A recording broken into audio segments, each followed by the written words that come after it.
Hi guys, and welcome to our video for today, the 9th of June 2026. So let's go through my watch list, what is on it, and how we're going to trade these stocks. You can look at the 5-minute time frame for some day trades, the 4-hour time frame for some holding these overnight into tomorrow, Wednesday morning, sort of positions, and then also the daily time frame for potential swing trades on these stocks.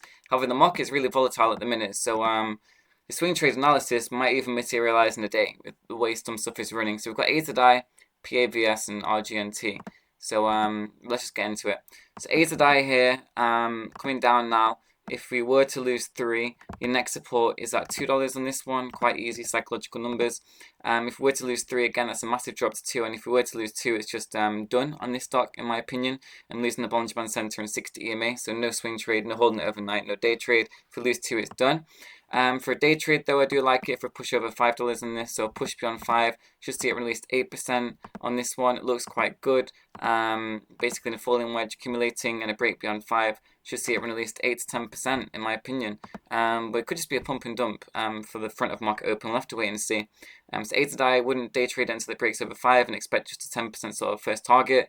And then if we lose 3, we're coming in for 2. And if we lose 2, we're done on this. So obviously, if you're in this at a higher point and we drop from 3 and into 2, that's another 30% sort of drop. So keep that on watch, and maybe you have to quit it at 3 if your entry is a bit higher. If we lose 3. So that applies for a day trade, and also in terms of what we lose, the 3 and the $2, that applies for holding it overnight and a swing trade. So just go to the 4-hour time frame here. So I would hold this overnight if we get a 4-hour green candle close over 6.5 on this, because currently it's just a rejection from the 200 simple moving average just here as I clicked on it, and also a rejection from the 1-day resistance of 6.5 being a clear rejection, and a big strong top wicks. Wicks represent indecision, candle bodies represent decision and certainty, so it's indecisive in terms of gravitating price towards and beyond 6.5, so it's scared of 6.5, and until we get a 4-hour candle close above it, we won't continue up. But if we do get a 4-hour candle close over 6.5, I'd be looking to hold it overnight and in towards 9 as the first target of around 30%, is it? Or yeah, around 30%, and then sell some more later on, which look at the daily time frame. It looks okay, so I wouldn't hold it overnight until it does that. By end of today or end of tomorrow, 4 p.m. Eastern time. However, the daily candle is a bit contradicting. I'll say a daily candle close over 5 eradicates that. So sometimes it can happen. You look at the 4-hour and think one thing. Then daily time frame is obviously the larger time frame and it has more weight to it. So a daily time frame can override your decision making in the 4-hour time frame in that sense. So a daily candle close over 5 is enough to hold this into a 6.5 and 9. So that's around 80% move, I think, 75% sort of move from 5 to 9. So daily candle close over 5 would be enable a swing trade in this in towards 9. Because the market's really hot at the minute, I would consider it a swing trade in terms of price. So we swing it from 5 to 9 rather than in time. Because these moves can happen really quickly at the minute. Obviously, we saw INDS or whatever it's called, INHS. Again, we trade that many stocks.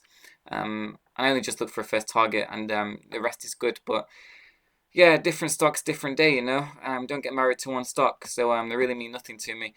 But yeah, I mean, a daily green candle close over 5 should see it hit at least 6.5 and 9, in my opinion, for your first and second target, selling 50% and 40% there, respectively. And yeah, the main reason is because it's a strong 1-day resistance of 4 and 5, obviously, and the strong top wick could be eradicated, and it'd be more of a candle body if we do get a close over 5, representing decision and certainty towards the next resistance, and also engulfment of the 60 EMA here, a death cross here. So let's not make this video too long. So PAVS is next. So I'm just going to try and minimize the watch list. Just 1 second. Camera was in the way, so apologies for that. All real here. So we've got this one here, PAVS. We're looking at for a day trading basis. Interesting. This one's pushing up now. So major resistance here is 8.5, so push beyond 8.5, should see it release 10% towards 10 and beyond on this one's benefit, and it should hit 13. So it does look quite good with a day trade. However, if we were to lose, let's call it 5 on this one, it would be done in my opinion. So I would avoid it if it were to push beneath 5, losing the ATMA, and coming towards 3, the major support on Bollinger Band Center. So I'm around a 55% drop, which is incredibly bearish. So if it loses 5, it's done. Over 8.5, expected at least 10%. This one might materialize now in this video, so it'll be interesting to see. And that follows through to the 4-hour and daily time frame, which we'll look at in terms of losing 5. So let's go to the 4-hour and see what we need to hold over, what we need to hold the stock PAVS overnight. Again, quite simple to be honest. Just a 4-hour criminal close over 8.5. On this one, should see it hit 10, and well, not 10, forget 10. Should see it hit 13 for around a 30-40% sort of move, 40% sort of move on this one, which is good, and we should continue up higher. To be honest, I think this one's got momentum. Float is under 1 million, so it'll just keep on going up. But yeah, 4-hour criminal close over the 200 MA here, and 8.5 resistance should see us hit 13, to be honest, and enable ourselves to hold it overnight. But end of today, end of tomorrow, 4 PM Eastern time on this one, building upon its death cross of the 200 simple moving average. Daily time frame, is it going to change our opinions? Not particularly.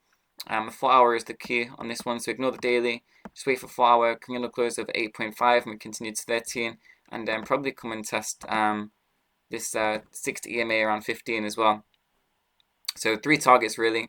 4-hour criminal close of 8.5, should see it hit obviously 10, which is nothing really.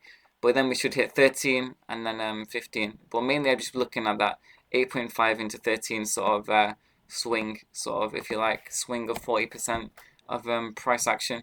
So the daily doesn't really tell us too much. Just focus on the 4-hour on this one. Again, if it loses 5, consider it done. So let's go to RGNT. I traded this one courtesy of one of our alerts, Phoenix, who alerted this. Let's see.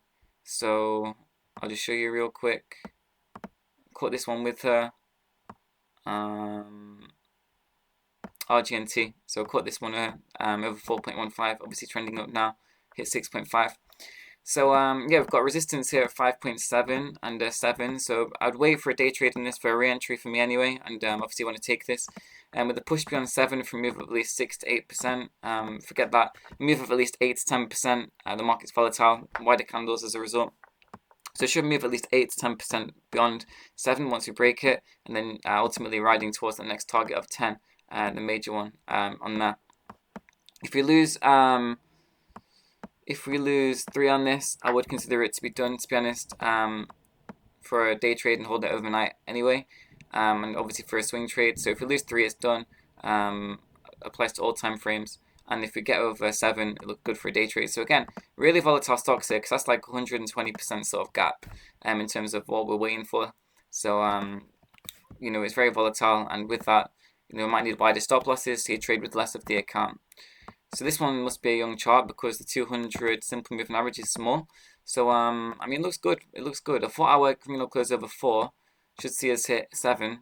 And it's that simple, really. If we get a 4-hour criminal close over 4, end of today, end of tomorrow, 4 PM Eastern time, which is nothing compared to where we are, we should come up and re-hit 7 at some point. So it looks good for holding it overnight. Around a 60% sort of move there. So again, if we lose 3 though, I consider it done. So this one might be good for a swing trade. It looks quite good. A daily, so we've got that one, and then obviously holding it overnight, facilitated by the 4-hour time frame. Daily time frame, we need a daily criminal close over 7 to continue towards 10 for a swing trade. So it's a bit more easy to analyze this one. It's a bit less, it's volatile, but it's a bit easier to read in the daily time frame, and it's less wacky. It actually does have some sort of technical analysis going on. And the main conjuring of candles here, main group of candles here, can be basically engulfed upon the daily criminal close over 7. Then we rise towards new highs of 10 on this one, and beyond. So a daily criminal close over 7 should see us hit 10. So if we get that, that's good. And again, just focus on the 4-hour first and wait for the 4-hour candle close over 4.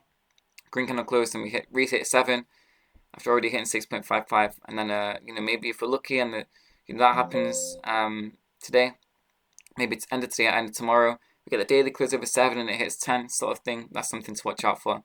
So it looks good, guys. It looks good. And with these stocks, just be careful on them and trade cautiously. So thanks for watching. Check us out. Link in the video description and the Twitter bio. So thanks, and catch you all later.